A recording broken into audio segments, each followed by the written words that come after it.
This is Pulse 95. Pulse 95. It's the Morning Majlis.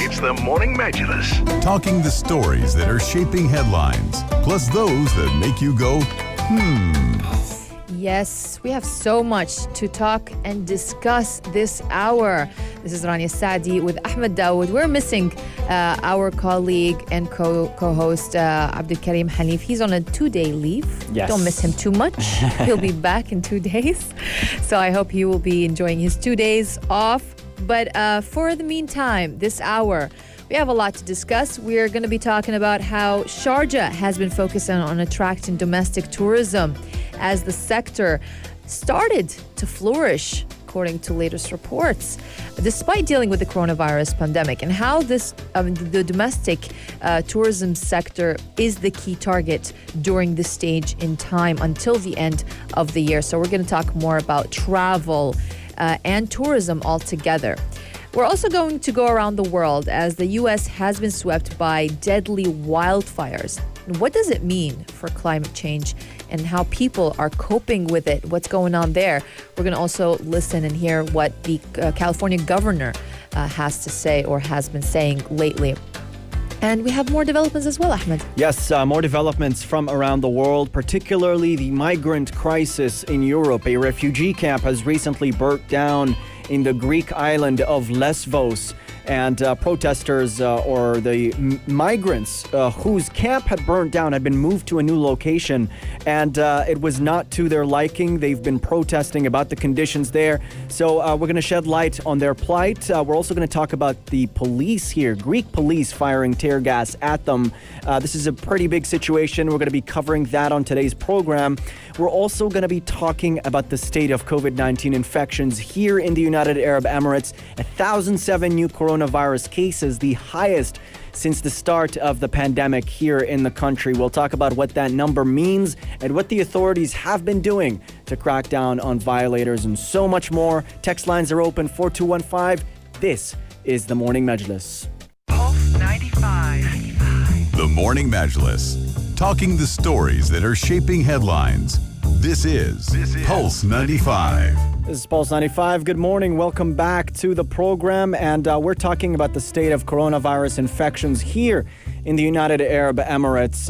Now, if you haven't been updated on this, the UAE Health Ministry has announced, as per its latest report, that we've had 1,007 new coronavirus cases, the highest daily number of infections since the start of the pandemic. And cases had peaked back in May, 994, and had been on a steady downswing ever since. Even in August, as far back as the 10th of the month, we've had a number of cases at around 128, but they've been on a steady rise. And the authorities, the health ministry official during the press conference said that people have been failing to adhere to social distancing, and they've been rather complacent about following the guidelines established by the United Arab Emirates government to ensure people's safety and prevent the spread of the coronavirus.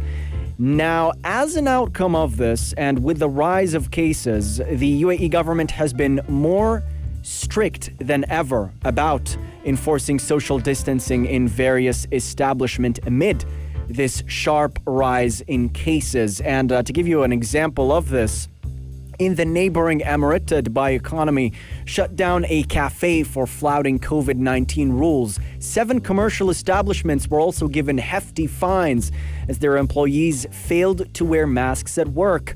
Wedding organizers in the capital of Abu Dhabi have also been fined. The guests even have been fined as well, as the groom, his father, and the father of the bride were referred to the Emergencies, Crisis and Disasters Prosecution after they were found organizing and celebrating a wedding.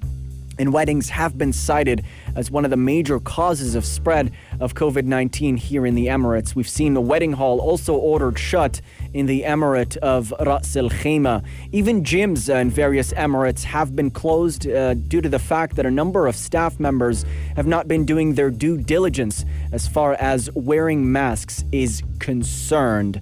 The authorities continue to stress and emphasize the role of the public here in controlling the spread of COVID-19. They say there's only so much the government can do and that people should be mindful of where they are at all times. Keep distance, wear a mask, and maintain hygiene.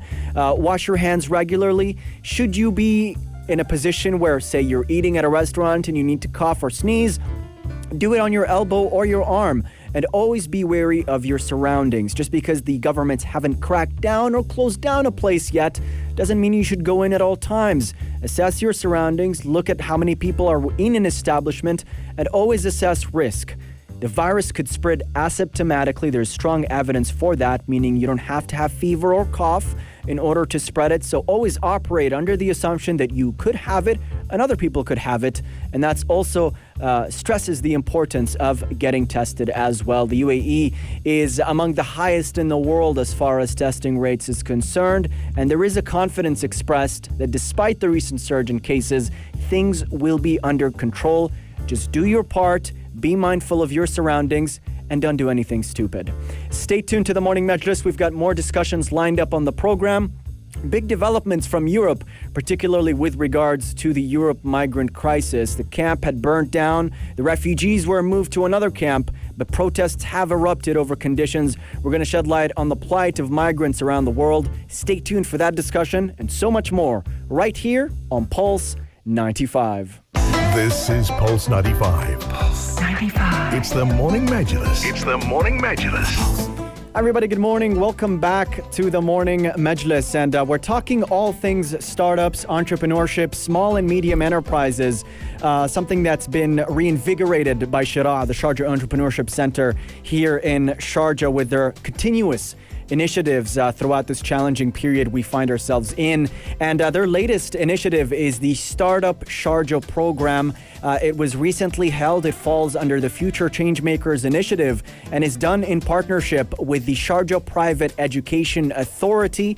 And it's a competition among high schoolers to come up with an idea for a tech-enabled startup. And there was a lot on the line. The winners got grants up to the weight of 10,000 dirhams, 5,000 dirhams, and 2,500 dirhams as well. And here to talk to us more about this competition is Sali Elagab, the programs associate at Sharjah, the Sharjah Entrepreneurship Center. Sali, you're live with us again. How are you doing? All good. How are you guys? Thank you for having me. Thank you for being with us. So let's start with a quick recap on how Startup Sharjah went, its significance, and just how it went. Definitely.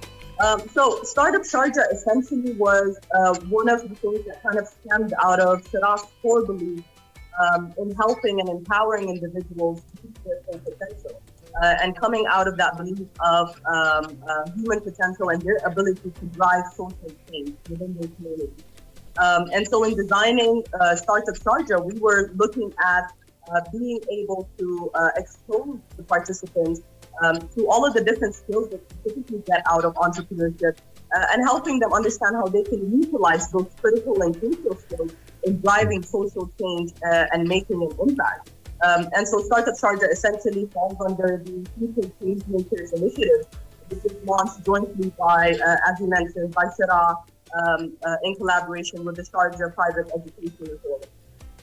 And looking into how we can help those students that were grades 10 to 12 across 35 different schools from Sharjah, be able to be exposed to those entrepreneurial skills.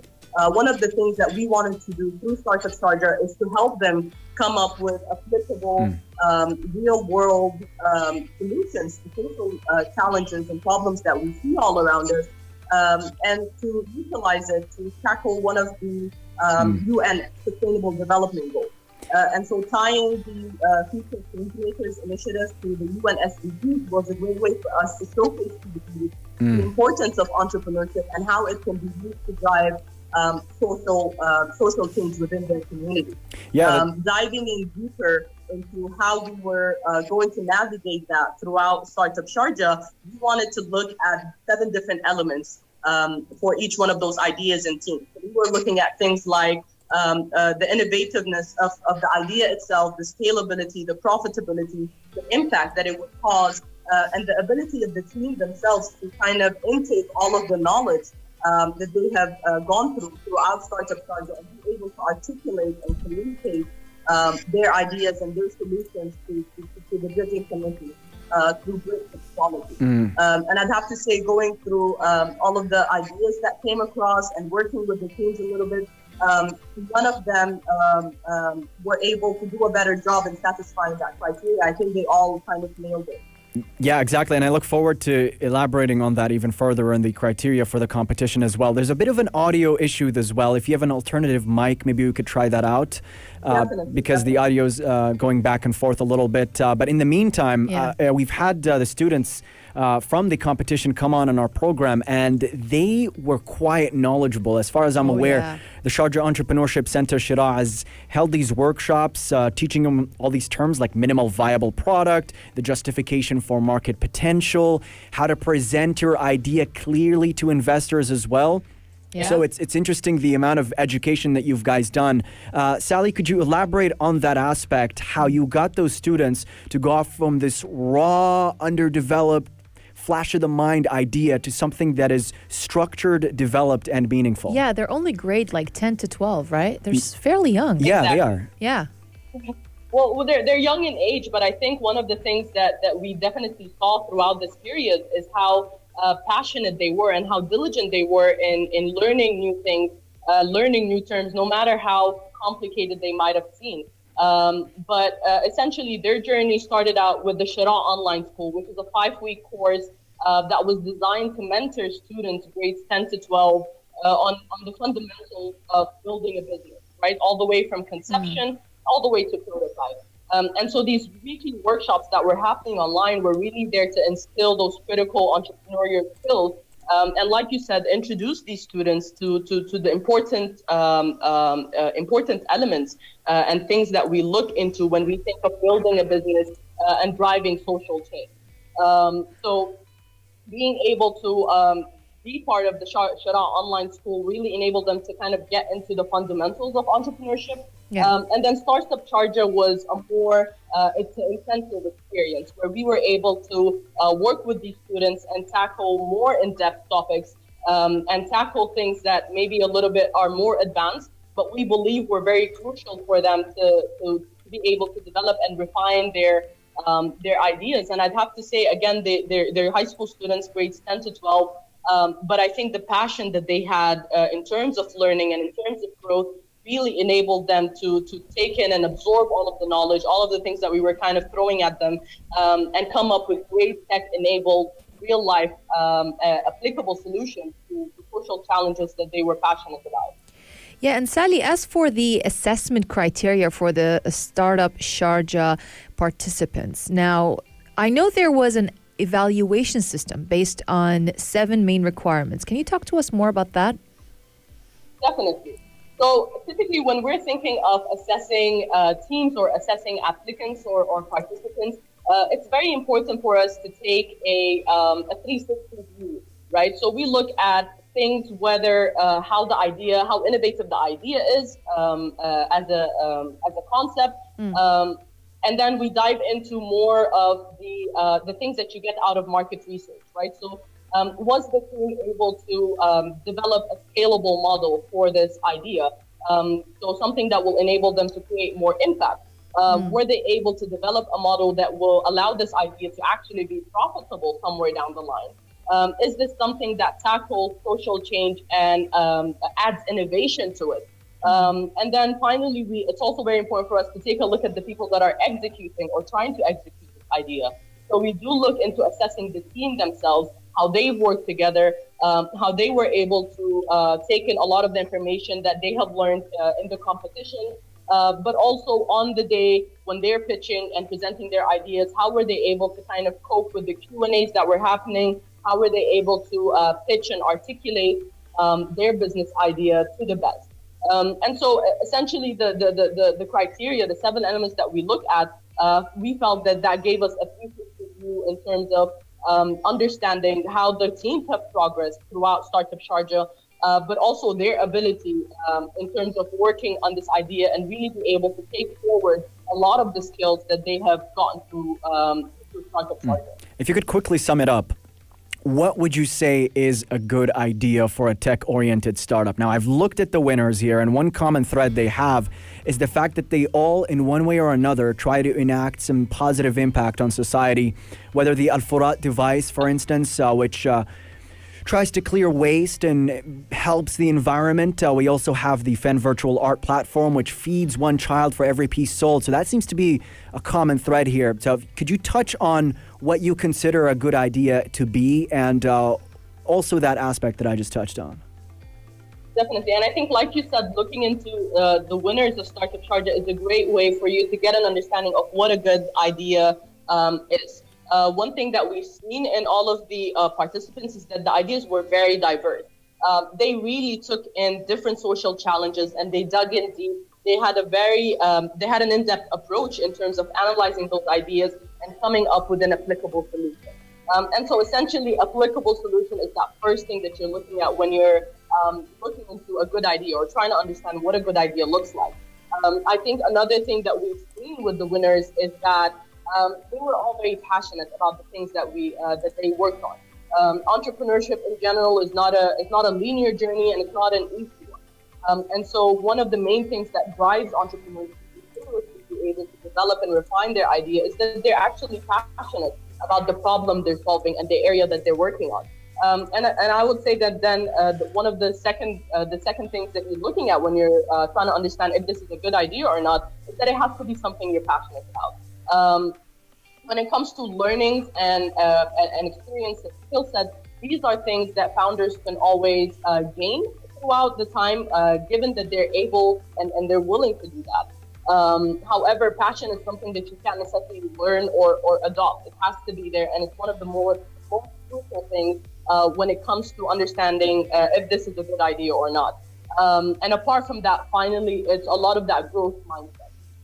Even given what we see in the world today, we see that there's constant changes to the economic and social landscape. And so for someone to be able to incorporate all of that in the idea that they're working on or developing, there's a constant need for growth and learning and exposure to new experience. And that's something that founders or entrepreneurs or future entrepreneurs even need to be constantly open to and seeking to learn and to expose themselves. And so to kind of sum it up, like you said, I think these are the three main things. It has to be applicable and realistic. It has to stem from passion. And obviously, there has to be a constant growth mindset associated with it. Because that's the only thing that will enable you to cope with the different market needs and the market changes that you'll experience in your journey. Well, just quickly, Sally, your final message to those hoping to participate in the future. If you had to say one message. Sure. So I think one of the main things that we wanted people to know out of Startup Sharjah and out of their experience in that, and for future students and participants that want to be a part of, is that it's very important to look at entrepreneurship as far more than just building a business. It's essentially a life skill that enables you to be exposed to different experiences, different skill sets, to be able to drive change in any way that you are interested in. Whether you end up being an entrepreneur or not, that's not necessarily the intention of Startup Sharjah, but it's really to be able to instill those critical skills and those experiences that will allow us, as Sharaf, to also contribute in building and developing those future change makers that can then grow up and become positive agents for change. And so that essentially is something that I think is very important for anyone that's interested in Startup Sharjah to know at, and to look at entrepreneurship as more than just a milestone or building a business. It's really a life skill that is crucial today more than ever in any path that you choose to forge for yourself. Well, that was a very interesting conversation. We had with us Sali Elagab, Programs Associate at Shira, talking to us about the second edition of Startup Sharjah. Sali, it was a pleasure having you with us on the Morning Majlis, and we look forward to having you physically with us here one day in the studio in the near future. Definitely. Thank you, guys. It's been a pleasure. Thank you, Sali. Have a great day. Have a good one. Thank you. You too, Sali. Well, stay with us. We have more coming up in the program, nowhere else but on Pulse 95. Pulse 95. Between local lines, notes from the Emirate. Yes, and we're talking about tourism, the tourism sector here in Sharjah. Khalid Jassim Al-Midfa, chairman of the Sharjah Commerce and Tourism Development Authority, confirmed that the Emirate of Sharjah and the wider UAE have passed the first stage, which is the most difficult because of dealing with the coronavirus pandemic, adding that there are many sectors that have started to flourish, among which is tourism, which is a vital and very important sector.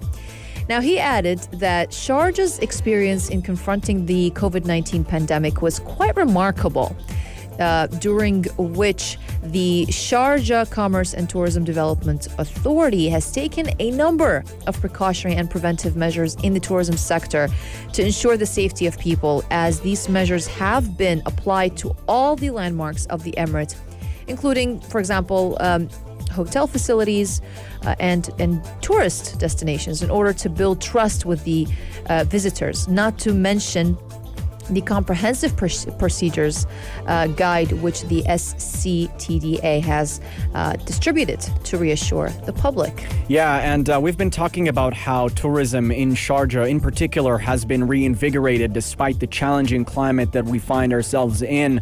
And the Sharjah Tourism Authority has really taken it to a whole nother level as far as promoting Sharjah as a tourist destination and reinvigorating the destinations and having a number of initiatives as well. It shows that tourism is a key priority for the Emirate and that it's been doing its utmost to stimulate activities in the hospitality, leisure, and entertainment industries, no matter what.